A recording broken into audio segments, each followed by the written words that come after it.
নামাজ কায়েম করুন বন্ধু, কারণ এপারের চেয়ে ওপারের জীবন বেশি সুন্দর।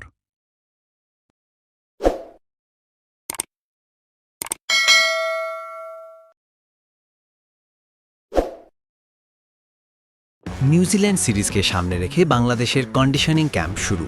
নিউজিল্যান্ড ও পাকিস্তান সিরিজকে সামনে রেখে কন্ডিশনিং ক্যাম্প শুরু করেছে বাংলাদেশ দল। প্রথম দিনে ফিটনেস টেস্টের পর ফিল্ডিংয়ে গুরুত্ব দিয়েছেন ফিল্ডিং কোচ জেমস প্যামেন্ট। ক্রিকেটারদের সঙ্গে সময় দেন হেড কোচ ফিল সিমন্স। মেহেদী হাসান মিরাজ ও পিএসএলে থাকা ক্রিকেটাররা ছাড়া ক্যাম্পে যোগ দিয়েছেন বাকিরা। পাকিস্তানের বিপক্ষে ওয়ানডে সিরিজের পর খানিকটা অবসর পেয়েছেন ক্রিকেটাররা। ঈদের ছুটি কাটিয়ে আবারও শুরু ব্যস্ততা। সামনে আছে নিউজিল্যান্ড সিরিজ, তারপর পাকিস্তানের বিপক্ষে টেস্ট সিরিজ।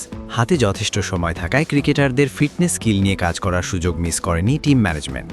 ঈদ ছুটি শেষে দেরি না করে হেড কোচ ফিল সিমন্স নেমে গেছেন শিষ্যদের নিয়ে। ঈদের ছুটিতে ক্রিকেটাররা বিশ্রামে থাকায় ফিটনেস ট্রেনিং দিয়ে শুরু ক্যাম্পের আনুষ্ঠানিকতা। রানিং সেশনে যোগ দেন টি-20 দলের ক্রিকেটাররা।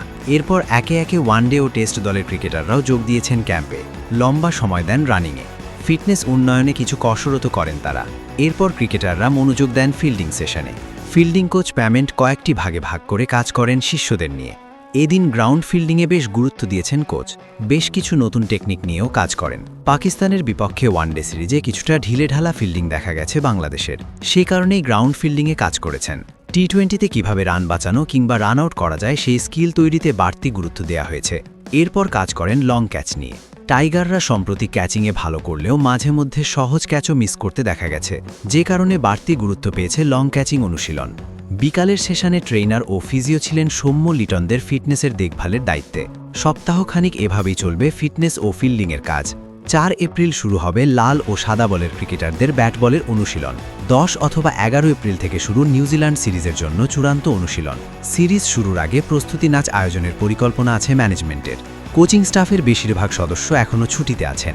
স্কিল ক্যাম্পের শুরুতে সবাইকে পাওয়া যাবে। ঘরের মাঠে টানা 2 ওয়ানডে সিরিজ জিতেছে বাংলাদেশ। নিউজিল্যান্ডের বিপক্ষের দারুণ কিছুর অপেক্ষায় টাইগাররা।